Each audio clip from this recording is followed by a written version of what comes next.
구약성경 269쪽 신명기 5장 12절부터 15절까지의 말씀입니다. 신명기 5장 12절부터 15절 교독하겠습니다.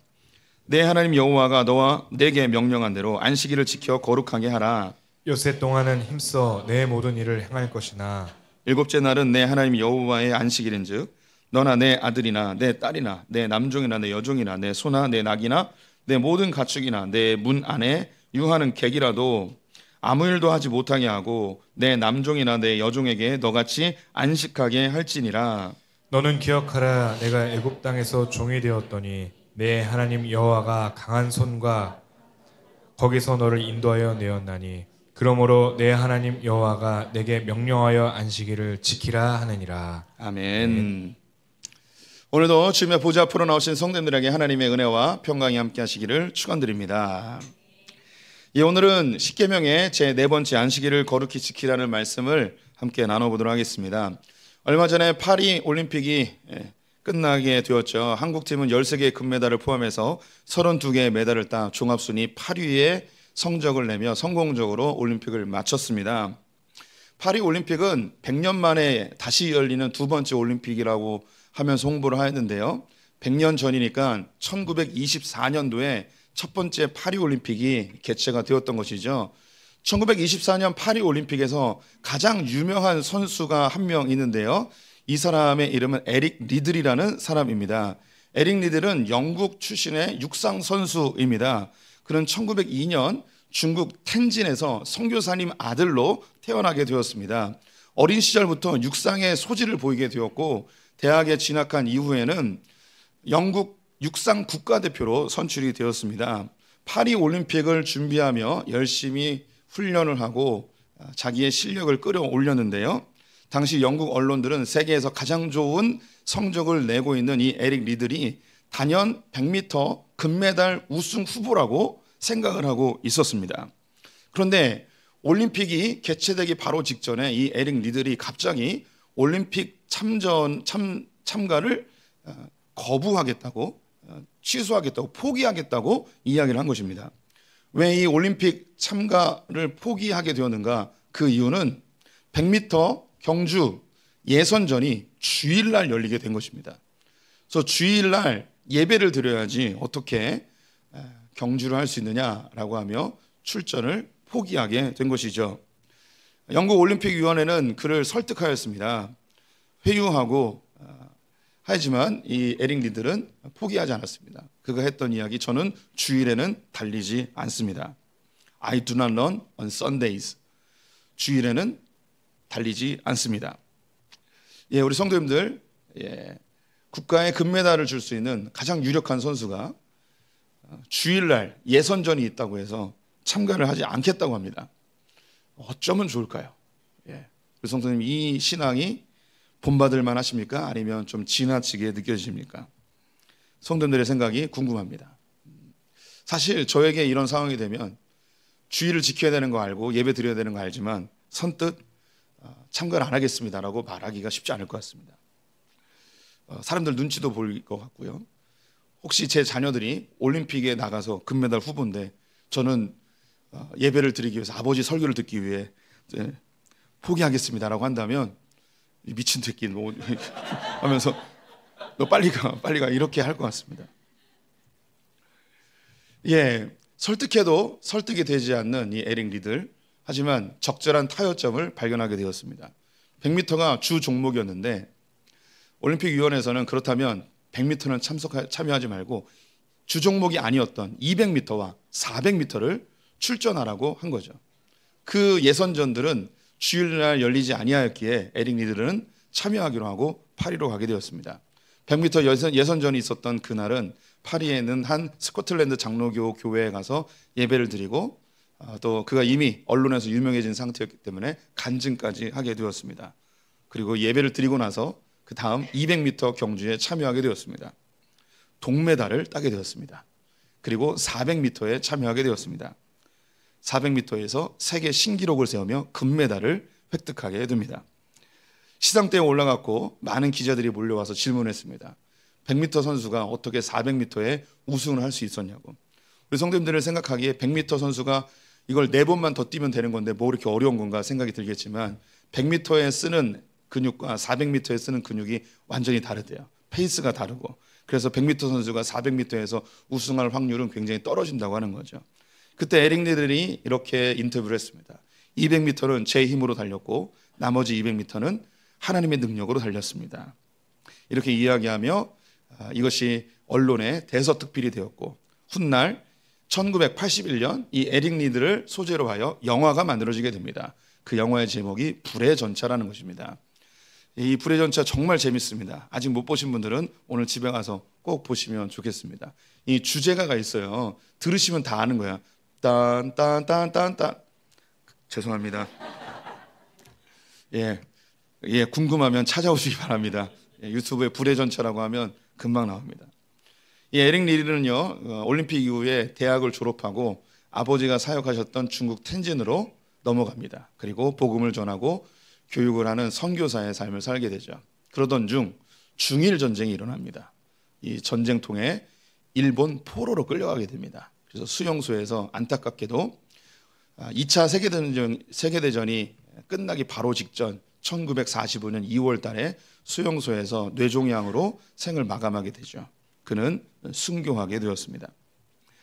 우리 성도님들, 주의를 지키기 위해서 금메달을 포기한 이 에릭 리들의 신앙 도전이 되십니까? 아니면 좀 지나치게 느껴지십니까?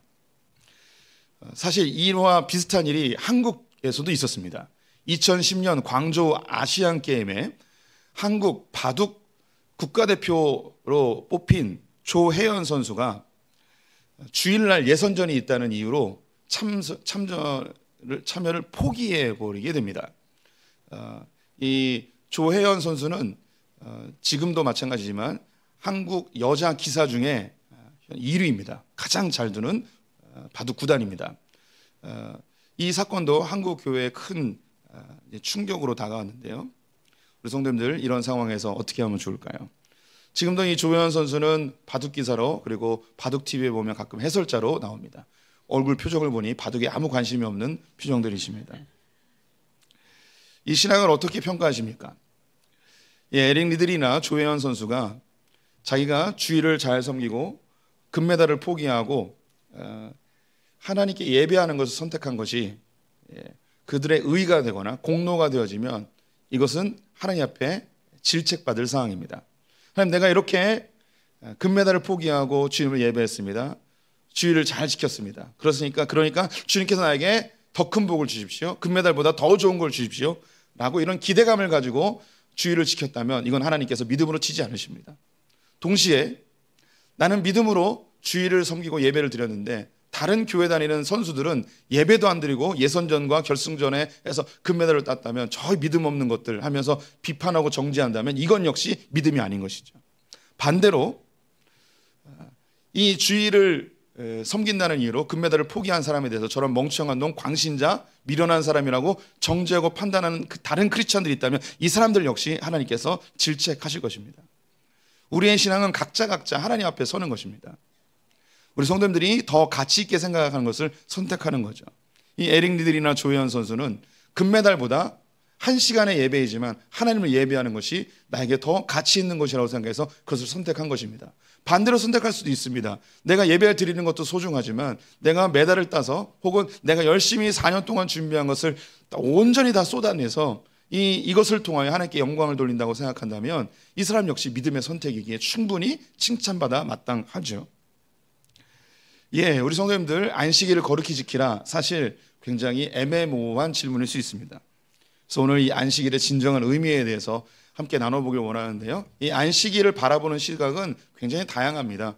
마치 다이아몬드와 같아서 어디를 보느냐에 따라서 조금씩 강조점이 달라질 수 있는데요. 제가 오늘 설명하는 것은 가장 본질적인 이야기이지만 이것이 안식일을 설명하는 모든 것은 아님을 기억해 주시면서 이야기 시작해 보도록 하겠습니다. 제가 신방을 하거나 우리 성도들에게 종종 기도 제목이 무엇이냐고 묻습니다.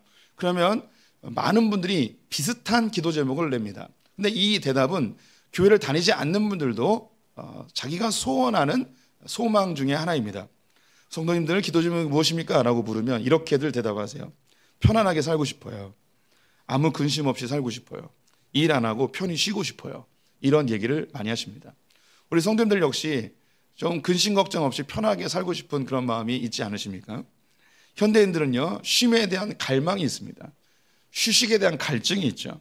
그래서 아마도 너무 세상이 빠르게 진행되어지고 있고 끊임없이 경쟁이 있고 내가 지금 잠시 멈추면 뒤처질 거라는 그런 두려움 때문에 일 중독적인 사회가 되어가는 듯 합니다. 성도님들에게 종종 명절날 뭐 하기 원하세요? 휴가 때 뭐 하기 원하세요? 라고 물으면 그냥 아무것도 안 하고 그냥 잠만 자고 싶습니다 라고 이야기하는 분들도 있죠. 그만큼 이 시대가 쉼에 대해서 갈증을 느끼고 안식과 휴식에 대한 갈망함이 있다는 의미입니다.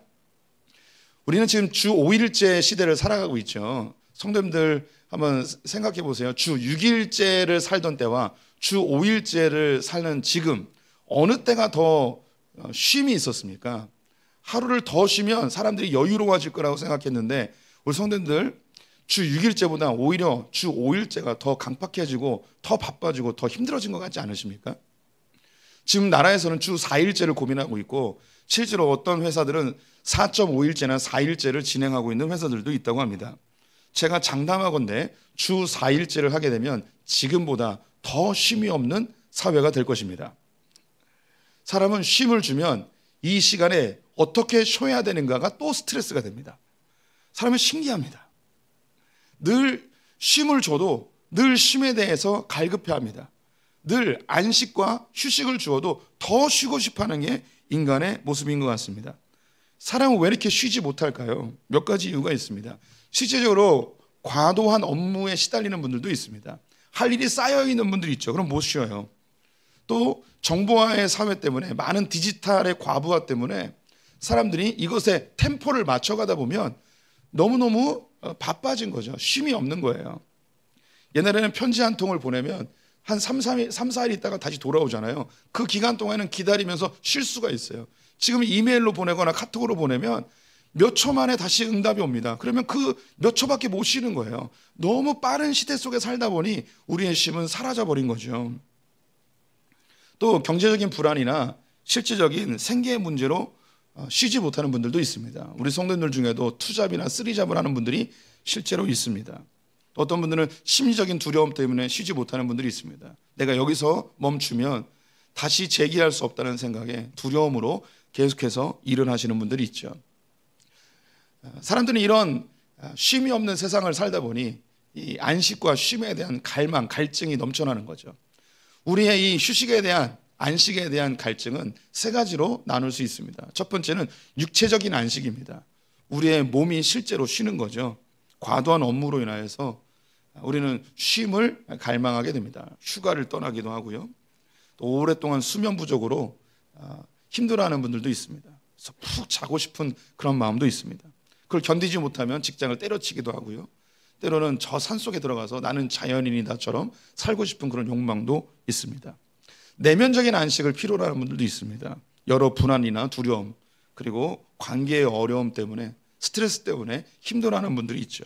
그로 인해서 많은 정신질환으로 고통당하는 것이 현대인들의 특징입니다. 불면증, 우울증, 공황장애, 불안장애 수많은 어려움들이 자기의 마음을 힘들게 하죠. 여기서 제발 좀 벗어나고 싶고 여기서 해방되고 싶은 것 좀 내가 좀 쉼을 누리고 싶다라고 하는 분들이 있습니다. 모든 관계를 끊고 혼자 있고 싶다. 근데 또 혼자 있으면 또 다른 우울증이 또 찾아오곤 하지요.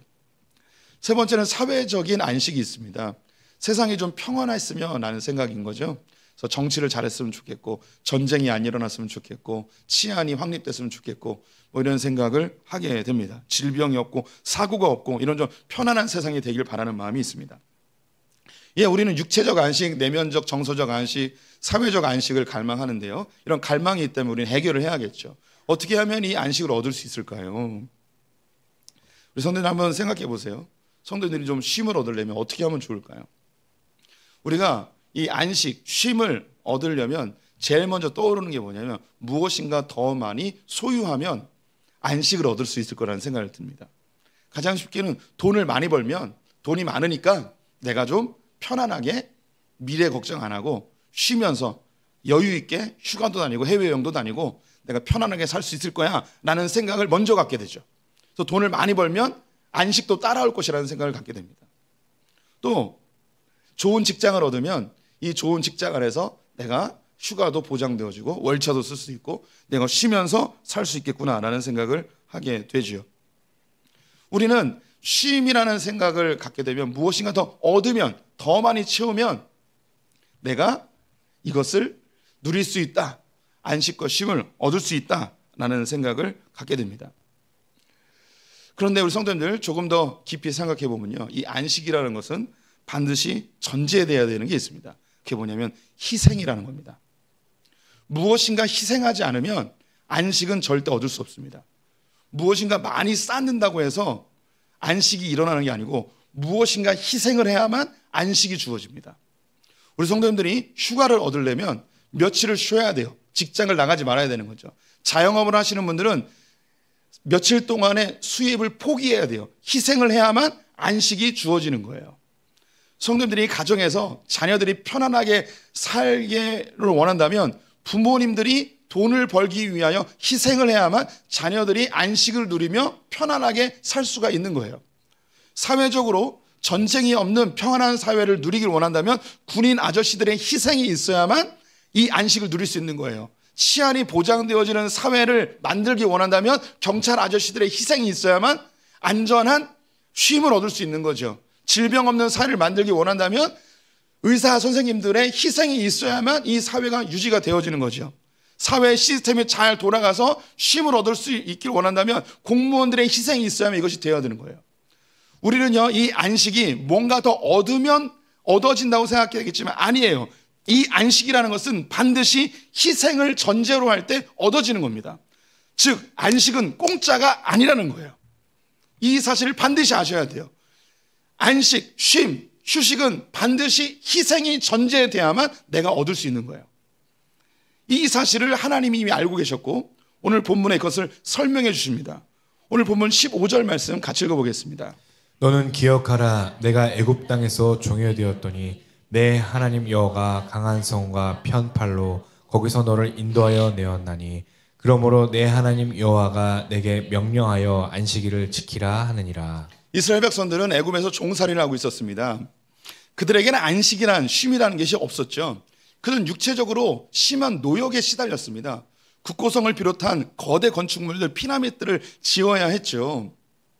그들의 늘 소원은 편안하게 발 뻗고 자고 싶은 게 그들의 소원이고 마음껏 먹었으면 좋겠다는 게 소원이었을 것입니다. 또한 정서적으로 내면적으로도 안식이 없습니다. 언제 애굽의 군병들이 쳐들어와서 그들을 힘들게 할지 모른다는 긴장감 속에 살아야 했습니다. 또한 사회적으로도 마찬가지죠. 그들은 노예의 신분으로서 애굽 사람들에게 늘 시달려야 되는 사람들이었어요. 이들에게 하나님께서는 안식을 주시겠다고 합니다. 이 안식을 어떻게 주시는가? 애굽에서 그들을 건져내시죠. 애굽에서 그들을 건져낼 때 어떤 희생을 치르시는가? 애굽에 있는 모든 장자들을 다 죽이게 됩니다. 애굽의 장자들의 희생을 기반으로 이스라엘 백성들이 안식을 얻게 된 것이죠. 이와 동일하게 14절에서는 하나님이 안식일을 거룩히 지키라 이야기하며 무엇을 명령하시냐면 너희 집안에 있는 남종이나 여종이나 객들이나 가축들이나 짐승들 모두를 아무 일도 하지 말고 쉬게 하라는 거예요. 안식을 누리게 하라는 거죠. 네가 누린 그 안식을 네 밑에 있는 사람들도 누리게 하라는 거죠. 이 안식은 공짜가 아닌 거예요. 이 주인이 남종과 여종들이 일하지 않는 그 희생을 감수해야만 이 안식이 그의 종들에게, 그의 가축들에게, 그의 나그네들에게 주어지는 거죠. 성도님들, 안식은요, 내가 뭘 더 얻는다고 해서, 더 많이 모은다고 해서 안식을 누리는 게 아니에요. 안식은 무엇인가 희생할 때 나에게 얻어지는 거예요. 이 일에 완성을 하신 분이 있습니다. 그분이 누구시냐면 예수 그리스도이십니다. 예수님은 모든 인류의 무거운 짐을, 모든 죄악을 짊어지시고 십자가에 매달려 죽으십니다.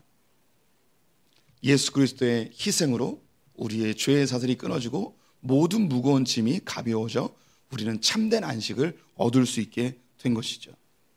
그래서 예수님께서 이렇게 이야기하십니다. 마가복음 2장 말씀 같이 읽어보도록 하겠습니다.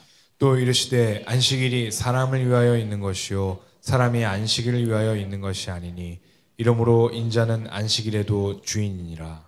예수님이 안식일의 주인이라고 이야기합니다. 우리 성도님들, 우리는 안식, 편안한 삶, 쉼을 얻으려면 돈을 많이 벌거나 성공을 하거나 좋은 직장을 얻거나 우리의 조건들, 즉 물질 세계 속에서 많은 물질들을 잘 갖춰놓으면 우리는 쉼을 얻고 편안하고 안전하게 살 거라는 생각을 아주 자연스럽게 갖게 됩니다. 이것이 물질주의 세계관인 것이죠. 또 돈이 많은 사람들 보면 편안하게 사는 것 같고 성공한 사람들은 나보다 훨씬 쉼을 많이 누리는 것처럼 느껴지실 거예요. 그런데 우리 성도님들 한번 살펴보세요. 돈이 많은 사람은 정말 마음에 편안함으로 살까요? 성공한 사람들은 진짜 마음에 안식이 있을까요? 그들은 해외로 또 시시때때로 쉼과 휴가를 즐기지만 그들의 마음속에 진짜 쉼이 있을까요? 인간은요, 이 세상의 물질을 아무리 많이 소유하여도 그 마음에 진정한 안식을 얻을 수 없습니다. 많으면 많을수록 더 많은 두려움이 몰려오는 것이 현실입니다. 왜 그럴까요? 왜 사람들은 안식을 얻을 수 없을까요? 그 이유는 이 안식이 우리에게 없기 때문입니다. 이 안식은 주인이 나에게 선물로 주셔야만 얻을 수 있는 거예요. 안식은 내가 노력하고 애쓰고 힘써서 얻을 수 있는 것이 아니고 주인이 자기의 것을 희생하여 나에게 선물로 줄 때에만 안식을 얻을 수 있는 거예요. 우리가 지금 자유민주주의 사회를 살고 있기 때문에 잘 못 느끼는데 노예가 있었던 고대 사회로 가보세요. 노예들이 안식과 쉼을 얻으려면 주인이 자기의 몫을 희생하여서 이 안식을 선물로 줄 때에만 이 종들이 안식과 쉼을 누린다고요. 이 안식과 쉼은 내 노력과 힘으로 얻을 수 있는 게 아니에요. 이건 안식의 주인이 나에게 선물로 줄 때만 얻을 수 있는 거죠. 성경은 그런 의미에서 선포하고 있습니다. 내가 안식일의 주인이다. 하나님이 세상을 창조하셨죠. 성경을 제일 먼저 열면 발견하는 하나님이 바로 이 창조하시는 하나님, 즉 일하시는 하나님을 발견하게 됩니다. 창세기 2장에 나가면 완전히 다른 하나님이 나타납니다. 일하지 않는 하나님, 아무것도 하지 않는 하나님, 안식하시는 하나님이 나오죠. 이것을 본문으로 확인해 보겠습니다. 창세기 2장 말씀 같이 읽어보겠습니다. 하나님이 그가 하시던 일을 일곱째 날에 마치시니 그가 하시던 모든 일을 그치고 일곱째 날에 안식하시니라. 하나님이 그 일곱째 날을 복되게 하사 거룩하게 하셨으니 이는 하나님이 그 창조하시며 만드시던 모든 일을 마치시고 그날에 안식하셨음이니라. 하나님께서 6일 동안 창조 사역을 하시고 7일째 되는 날은 아무것도 하지 않으시고 쉬십니다. 하나님은 쉼이 필요 없는 분이십니다. 졸지도 않고 주무시지도 않는 분이시죠. 그런데 주님이 일부러 의지를 들여 쉬셨습니다. 이것은 인간 사회의 삶의 리듬을 알려주신 거예요. 인간이 이 세상에서 풍성하고 생명 넘치는 삶을 살기를 하나님이 원하셨죠. 육신을 가진 우리들은 하나님이 만들어 놓은 이 리듬을 잘 타야지 풍성하고 생명 넘치는 거죠. 우리 성도님들 춤을 좀 춰보신 분들이 있습니까? 이 춤을 잘 추려면 리듬을 타야 됩니다. 리듬을 잘 못하면 춤이 이상해지고 재미도 없죠. 리듬을 잘 타면 아주 풍성한 춤이 되고 생명 넘치는 춤이 되는 것이죠. 그루브라고 그러나요? 이거를? 하나님이 만들어 온 이 질서, 하나님의 리듬 속에 우리가 살아야 하는 것입니다. 하지만 최초의 인류는 하나님의 이 리듬 속에 참여하지 못하였습니다. 결국 홍수로 첫 번째 인류는 다 멸망하게 되었죠. 하나님께서는 하나님의 질서, 하나님의 리듬 속에 사는 자들이 얼마나 풍성하고 얼마나 생명 넘치게 사는지를 이 인류 가운데 보여주기 원하여 이스라엘 민족을 선택하여서 안식일을 지키라고 이야기하셨죠. 그런데 안타깝게도 이스라엘 백성들은 이 하나님의 리듬으로서의 이 안식일을 이해하지 못하고 이 율법으로서 안식일을 잘 지키면 하나님이 더 큰 복을 주실 것이라는 생각을 하였습니다. 그래서 안식일날 하지 말아야 될 39가지의 규율을 정하여서 이스라엘 백성들에게 알려주었죠. 그것 가운데 몇 가지를 알려드리면 짐을 옮기지 마라, 바느질하지 마라, 망치질하지 마라, 요리하지 마라, 불 켜지 마라, 돈 거래하지 마라. 이스라엘 성지순례를 가면 안식일날 유대인들이 요리를 집에서 안 하고 다 밖에 나가서 먹을 걸 사 먹어요. 그래서 굉장히 활발하게 안식일날 진행되는 것을 보게 됩니다. 이렇게 뭐 하지 마라, 이것을 잘 지키면 하나님이 복 더 주실 것이라는 생각을 했습니다. 그런데 그러다 보니 사회가 발전하면서 여러 가지 복잡한 상황이 발생하기도 합니다. 두 가지 예를 들어드리겠습니다. 안식일날 아기가 울고 있습니다. 아기를 달래기 위해서는 아기를 들고 달래줘야 됩니다.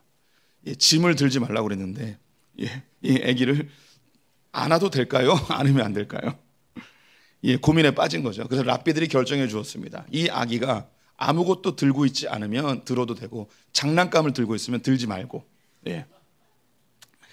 한번 말씀드린 적이 있었는데 시대가 바뀌면서 돈을 쓰지 말라고 했지만 신용카드가 나왔습니다. 그래서 유대인들이 이 안식일날 신용카드를 써도 되냐 써지 말아야 되냐 갈등하게 되었습니다. 랍비들이 결정해 주었습니다. 신용카드는 직접 돈을 내는 게 아니고 나중에 통장에서 빠져나가니 안식일날 신용카드를 써도 된다라고 결정해 주었죠. 단 직불카드는 쓰지 마라라고 되어 있습니다.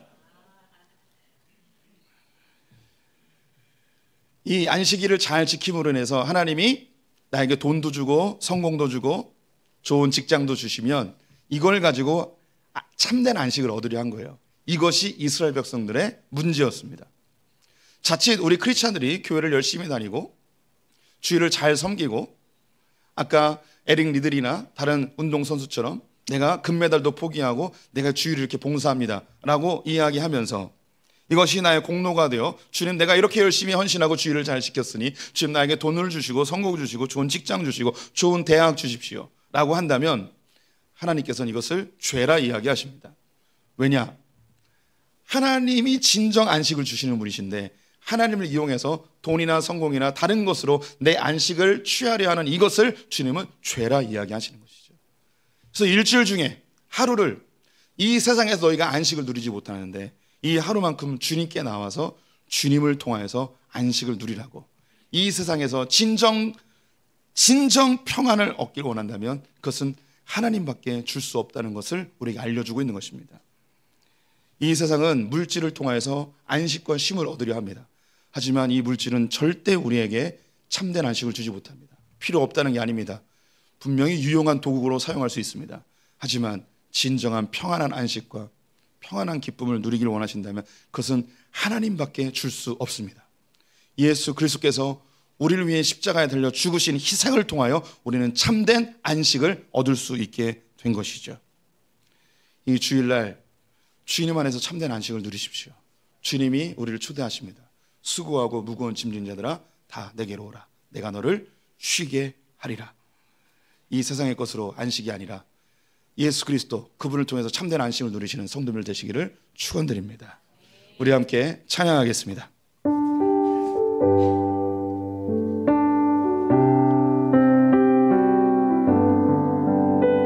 내 영혼이 은총 입어 내 영혼이 은총 입어 중한 죄짐 벗고 보니 슬픈 마음 이 세상도 천국으로 화하도다. 할렐루야 찬양하세. 내 모든 죄 사함받고 주 예수와 동행하니 그 어디나 하늘나라 주의 얼굴 뵙기 전에 멀리 뵈던 하늘나라 내 맘속에 이루어지니 날로 가깝도다. 할렐루야 찬양하세. 내 모든 죄 사함받고 주 예수와 동행하니 그 어디나 하늘나라 높은 산이 거친 들이 조망이나 궁궐이나 내 주 예수 모신 곳이 그 어디나 하늘나라. 할렐루야 찬양하세. 내 모든 죄 사함받고 주 예수와 동행하니 그 어디나 할렐루야 할렐루야 찬양하세.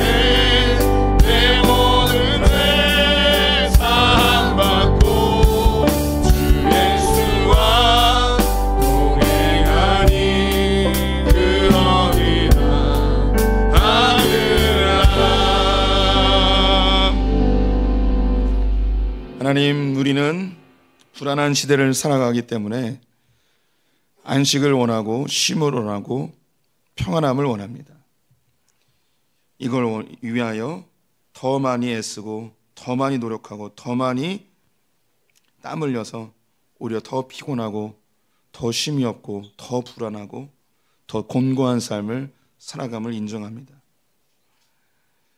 누군가의 희생이 있어야만 안식을 얻을 수 있는 이 비밀, 이 안식이 우리에게 없고 아무리 모아도 아무리 애써도 얻을 수 없는 이 안식, 아들을 죽이시며 우리에게 선물로 주신 주님 감사합니다. 하나님, 예수 그리스도를 통해서 참된 쉼과 위로와 안식을 얻는 소풍의 성도들 되게 하여 주시옵소서. 이 안식일, 이 주일이 주님의 품에 안기어 참된 위로와 쉼과 안식을 얻는 시간 되게 하여 주시옵소서. 지금은 우리 주 예수 그리스도의 은혜와 하나님 아버지 무한하신 사랑과 성령의 교통하심이 예수 안에서 참된 안식을 얻기를 소망하는 소풍의 모든 성도들과 우리의 자녀들과 저 북에 있는 형제자매들 열방의 선교사님들 위해 지금부터 영원토록 함께 있을지어다. 아멘.